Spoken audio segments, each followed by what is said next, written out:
Apo, napakahalaga po ngayon kasi sa botoang mangyayari sa eleksyon, yung tamang impormasyon tungkol sa mga kandidato.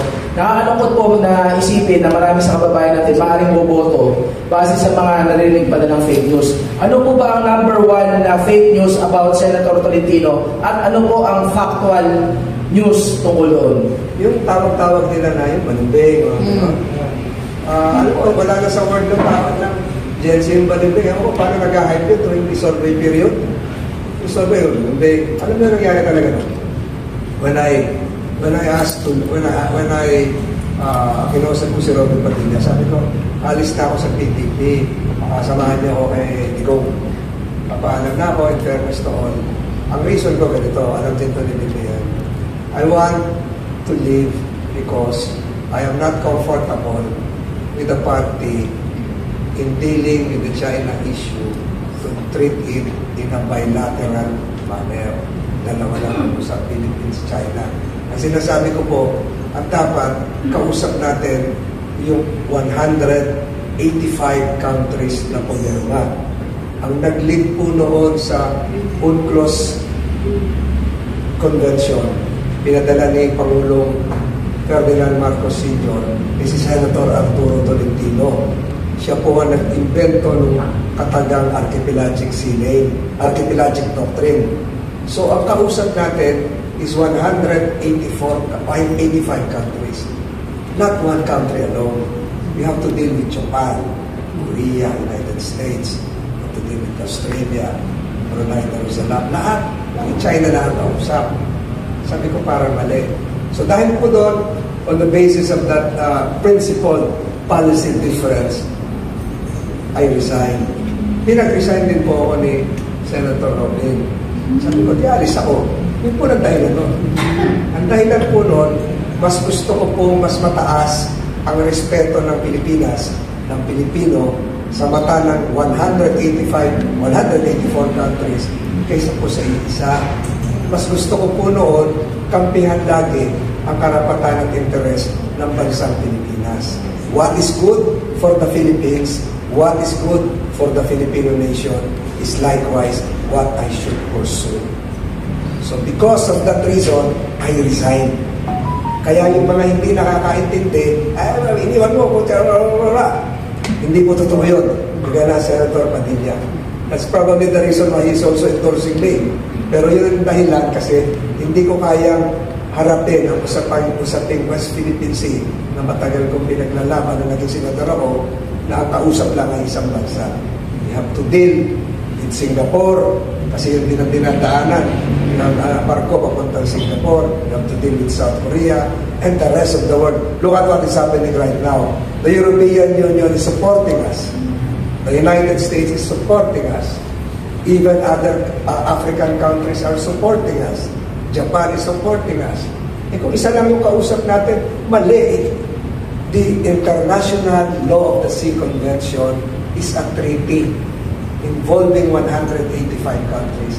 It is not a bilateral treaty between the Philippines and China alone.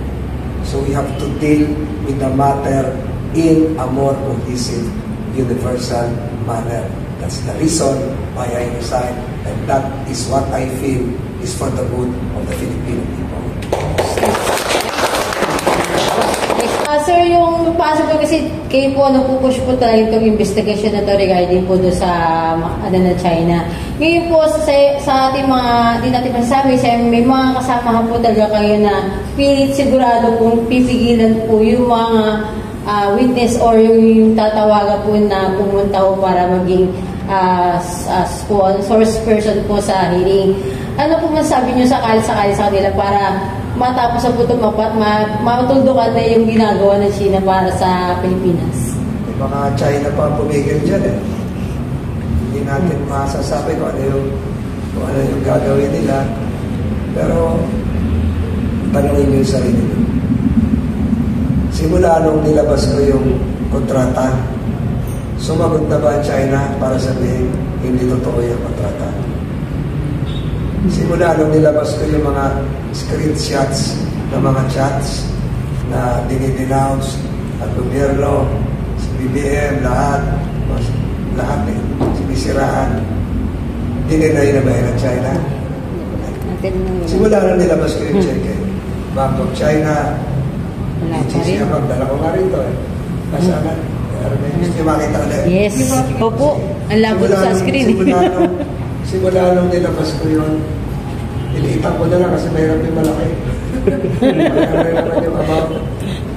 Simula nung nilabas ko ito, laki na, malabay. Simula nung nilabas ko ito, dininay naman nila na mayroon ganitong bank account. Dininay naman nila yung signatories.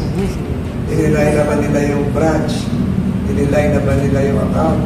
Dininay naman nila yung issuance na check. Dininay naman nila na in-issue nila sa Infinitus. Wala. Lumabas na ito, pero tinanggi ba nila na mali ito? Inasinungalingan na ba nila ito? Hindi. Lahat ng sinabi ko, hindi pa nila pinapasinungalingan. Hindi pa nila sinasabi, nambobola lang yan si Tol. Ano ba? Yung nahuli kahapon sa Intramuros, sinabi ba nila na wala silang kaano-ano doon? Wala silang kinalaman? Wala. Ano lang ang sinasabi nila? Ito ay ginagawa lang ng isang kandidato dahil malapit tayo siya. Hindi naman nila. Una-una, mali yun ha. Sinabi ko sa inyo, final ko yung bill, February pa. Sinabi ko sa inyo, pinakita ko yung San Miguel, 2023 pa. Wala pa eleksyon nun. Wala pa alyansa nun. 2023 pa yun. O baka 2022 pa yun eh. Diba? Ito ngayon, yung aligasyon dito, hindi nila matanggi. Iniiba na lang nila yung usapan. Kaya ang ginawa nila, pumunta na, nagpa-selfie na lang sila dun sa San Miguel noong 26 April. Pero hindi pa ito tapos. But again, I reiterate, marami po tayo mga kababayan Chinoy na malaki ang naging kontribusyon sa ating ekonomiya, sa ating kultura, sa akatid. Hindi po natin sila binamasama. Magagaling po sila Pilipino. Ang masasama lang po, itong mga espiya. Ang masasama lang po, yung mga espiya nakapasok na ngayon sa pamahalaan. Meron na po akong alam na sa directorial level pa, mataas. Nakapasok na. Kaya marami tayong babaguhin batas kung papalarin ako manalo ulit. Pagpasok mo sa pamahalaan, required ka police clearance, NBI clearance. Di ba? Yung police clearance, NBI clearance mo, forever na yun. Paano kung after 5 years na-recruit ka ng China, na spy, wala ka na. Valid pa rin yung clearance mo. Kaya kailangan magkaroon ng regular security clearance, especially when you are being promoted. That should be part of the civil service norm. Kung mapopromote ka na, halimbawa, ikaw ay clerk 2, o magiging clerk 3, magiging clerk 2, o dapat may panibago kang security clearance because you will have access to important documents you might encounter which would require a clearance. Di ba? Yun po siguro yung mga dapat natin.